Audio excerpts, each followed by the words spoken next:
students. This year, St. Paul High School brought students to JRGC for the first time.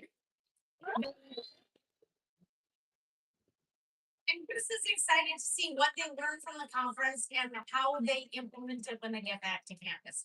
She said that they're also coordinating a leadership event in fall with PC and is hoping that more schools in Arkansas will implement the Jostens Renaissance Fair. Now, our next speaker is going to be introduced by his colleague and partner in crime, the great Ginger Sobel.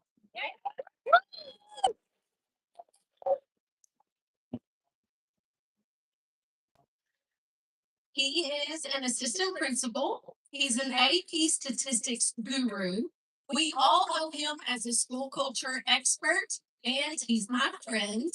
And just last year, he picked up the title Dad.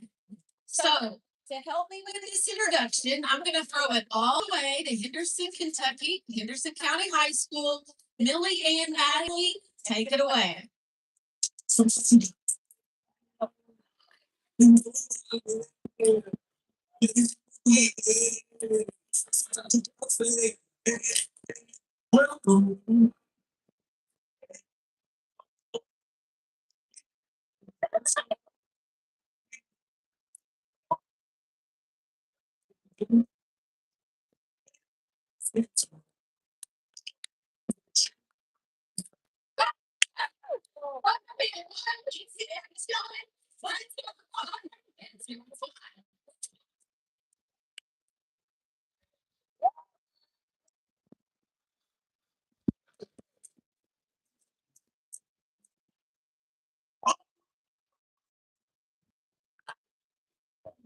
All right, y'all see how my teams did that after winning the championship? I want y'all to pretend like you just won a championship. All right, I want you to repeat after me.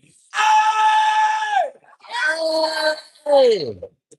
That was decent. That was decent. But I want to try it one more time. If you work for Justice Renaissance and you're impacting lives daily, if you're a faculty member who's on fire to go back to make your school better, if you're a student leader in Orlando, Florida, at the best school conference in the world, I need you to repeat after me.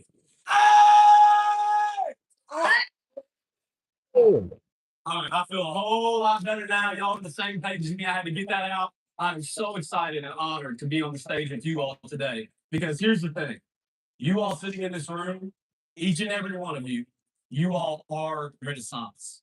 Renaissance might be a framework, but more importantly, Renaissance is a community. I plan to discuss how Renaissance's impacted me both personally and professionally. But first, I want to tell you a story about something that made me who I am today. And I believe placed me on this exact spot, on this exact stage, in front of these huge, crazy screens, attempting to inspire you. This has a lot to do with it. Look closely and tell me what you see. Some might see a map, some might spot a river, some might notice county lines or interstates, some might actually begin to point out the stars on the screen. I know that there are at least 25 people right here that recognize that that's good old Henderson, Kentucky. Yep, I am from Kentucky. Yes, we do wear shoes. But back what's on that screen. What I see are homes, or home, I guess we could say. See, these stars on this map are all the homes I lived in before I graduated high school. One time in homeroom, no pun intended, I remember a conversation with a good friend where we counted exactly how many moves there were. And once we got past 30, we lost count. But out of all of those 30 plus moves, there's one move that I will never forget. There's me, little Connor, fresh turtleneck, bowl cut, UK jacket, basketball on my hip, every dream in the world. There was also David, Brandon, and Amy, all of my half siblings who were much older than me. 36 Meadow Street was home to all of us. This is where I was raised from birth to 6 years old. Not one single move. My mom, Carla, was a hairdresser. My dad, Joe, was a concrete finisher. Two of the absolute hardest working people I know, both who are still working well into their 60s and 70s today. When I was 6, my dad did $1 million job in Houston, Texas. See, my daddy loves concrete so much, he wanted to name me concrete. And while I may have heard I think I went to CON and they decided on Connor. Good choice. Anyways, my dad did this $1 million job that he was gambling he'd complete in 3 months. As soon as the school year was over, we moved to Houston for the summer. This was the first move, but not the move mentioned earlier. 110-degree heat every day, lots of airplanes, living in a small apartment almost 1,000 miles from home, no family or friends other than my mom and my brother David. I don't remember many big details, but I do remember not seeing my dad much at all. He was gone every morning at 4 a.m. before we woke up, and he still wasn't home when we went to sleep either. One interesting thing is, this wasn't the first $1 million job my dad had completed. And something I failed to mention earlier is that growing up, my dad was an alcoholic. I know you hear a lot of people say that, but my dad truly was an alcoholic. He couldn't survive without concrete, coffee, or alcohol. He blew money in drunken stages that we can never imagine, and I've only heard portions of stories about to this day. Let's come back to this because this story is about neat moves I will never forget. We were still living in Houston less than 3 months originally planned for the job to finish. I actually began first grade in Houston and we had moved to a bigger apartment. The second move of my life, but not neat move. My dad would tell us every day that the job would be finished over and over again. I started to wonder if we would live in Houston forever. It was the middle of the night, and my mom woke me up out of the dead sleep. My mom was the strongest woman I know. She had a look in her eyes I'd never seen before. She was panicked, frightened, and clearly upset. It was a look you never want to see in your parents' eyes. Behind her stood my brother, who was 13 at the time, staring at me like a statue with no expression. Several duffel bags lay by the door. I was unsure what was going on, and as I've gotten older, I've pushed this memory so far in the back of my brain it almost seems like a scene out of a movie. I began to ask the questions that jumped to my mind. What is going on? Where are we going? Where is Dad? My mom deflected those questions in order for me to grab my backpack and my suitcase. I refused, and I continued to ask those same 3 questions. I was looking for my brother to be confused as well, but he was already loading the trunk of the car. Looking back, he was much older than me, and my mom had already filled him in on what was about to happen. By the time I got in the car, I was now screaming those same 3 questions. What is going on? Where are we going? Where is Dad? Finally, my mom answered, we're going home. Your dad's going to meet us there. And keep in mind, Houston, Texas is a 24-hour drive from Henderson, Kentucky. As we pulled off from the apartment complex, I remember looking through the back window of my mom's Chevy Lumina thinking he was going to run out after us. He wasn't there. My dad had got his third DUI. This was the final straw in my parents' marriage. This memory, while still very vivid, what happened next, the drive, the weeks, the months, I don't remember. It's all blurred. This story also isn't about how my dad is a bad parent either. My dad's sober now. He quit drinking cold turkey and bottled bed like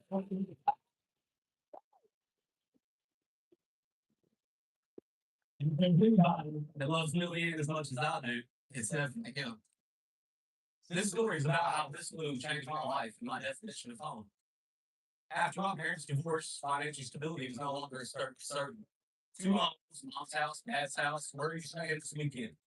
Both parents were renting, and each year when the lease was up, it was on to the next house, the next duplex, the next apartment, a new side of town, a new neighborhood, a new boyfriend for mom, a new girlfriend for dad, new friends to meet, a new bedroom to move into, new everything. But no matter where we moved, and whether we had unpacked or not, there was always school on Monday. See, as educators, we often don't think about the fact that those doors are opening every Monday. We don't know what happened over the weekend or last night. The students might show up or they might not. One of the hardest things about being an educator is we can't control if the students show up at all. But one of the harder things about being an educator is we can control if they show up too. And even more importantly, we can try to give them something they want to show up to every Monday morning.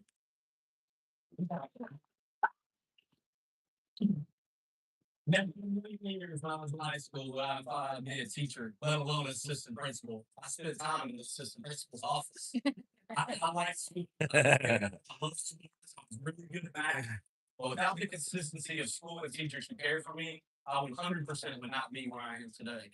I would simply be another statistic, a statistic from a kid with a divorced family, torn by alcoholism and instability, part of an unbreakable cycle. But having educators who cared about me and challenged me and kept up with me after high school to ensure I was still pursuing success put me exactly where I'm supposed to be, back at home, trying to pay that bill. 4 years in Henderson County High School was the longest I attended one school consecutively. I realized that HGHS is home. Colonel Jim, the Blue Unit, Room Marshal Warren, Room B213, Colonel Cafe were home to me. And after a couple of years of being a math teacher at HCHS, there was this crazy lady named Ginger Showfall who asked me to attend the same called JRGC in 2018. See, I'd never been on a plane before, only been to the beach a few times, never been to Disney World. After one day of being at JRGC around this amazing community, I realized right then this conference is home too. The Renaissance community, you all are home. So we decided to make HTHS a Renaissance school. The first thing I wanted to do was make my high school feel like home. And I also wanted to make HTHS like home for every single student that walked into those doors. And for me, that meant three things. Number one, be consistent. Show up early, good or bad. Welcome them at the door. Give grace. Have a place where they feel comfortable coming every day. Set the expectations frequently. Recognize what students do well. Reward students for proficiency and growth in the same reward. We decided our teachers show up every day. They deserve a monthly food truck Friday that they get super excited about. Our secretaries are already asking when Paradise Pizza's up next year. Number two, make people feel seen. I wanted students to see their name, their work, their pictures in my room. So I always had a bulletin board just for what they wanted to hang up. And it's something that they always sign, committing to whatever our classroom goal was for the year. In our main hallway, we have a tradition of putting your handprint on your graduating class numbers at freshman orientation. They get to see those in the main hallway every single day, and then they meet them on stage at graduation. As an administrative team, we decided we were going to know our students' names before they ever entered the building. And so we took an old file room and we made it our war room. Every student's picture and name hung up before they ever showed up. We wanted students from every background to know they're welcome here. So we painted our welcome to HHS wall right outside of where students are enrolled, displaying every flag of the nations represented by our student body. Our REN team, they wanted to give teachers the ability to choose their own student spotlight each month, displayed right outside of their classroom with their students' pictures. And number three, my personal favorite, create memorable moments, the ones outside of the classroom. We decided we were going to create experiences in our building that students would never forget, the stories they would tell for the rest of their life. Experiences like waking up at 6 a.m., standing in front of the school in the dark, just to run in and hunt flags for spirit week. Experiences like hugging your third grade teacher while handing them the life impact diploma. Experiences like ending the year with the rest of your graduating class in a parade that starts downtown and ends at the football stadium as the sun goes down on their senior year. All of these things weren't the norm. The status quo needed to be challenged. But the reality is, comfort and growth do not coexist. For our school to grow, we had to get rid of the way things had always been done. For our school to go from being bottom 10 in the state out of 228 schools to being in the top 30 in the state out of 228 schools.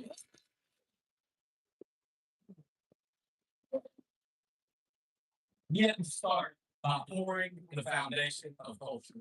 And there's so many other things that are important. PLC systems, master schedule, all those things that go into it.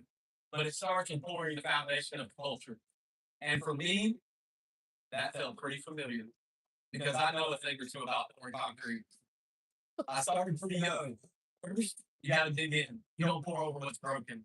You find it, you expose it. That's us every day. Student leaders and staff and team members identifying what's not working in our schools.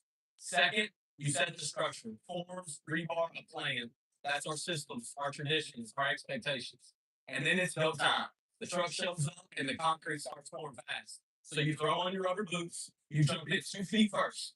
And that's us. That's the moment when kids are screaming at the gym at the top of their lungs and rushing the court just to win a spirit trophy. Or they're showing up at 5 a.m. on the first day of school for senior sunrise. But here's the part people forget. Pouring a foundation takes time. It won't be perfect right away. You got to smooth it out over and over again and try and get your level best every detail right. And that's us too. Reflecting, adjusting, making it better for the next group of kids. And that's what culture is. Not one event, not one pep rally. It's what we do every single day. And if you do it right, that foundation lasts. Because the other reality is, what does work, what works, works. People might want to say that all of these things that we learned this week and that we're going back to our schools on fire to do are extra. If it works for kids, it's not extra, it's essential. So I challenge you to get uncomfortable and go back and do all these essential things to make you feel like home for every student. Because for some kids, it's just like me. School might be the most consistent place they have. Thank you.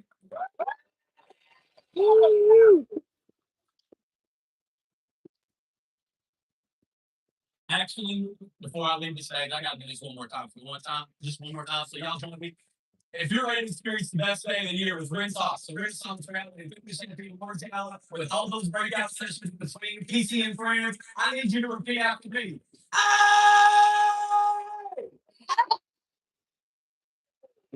What's this?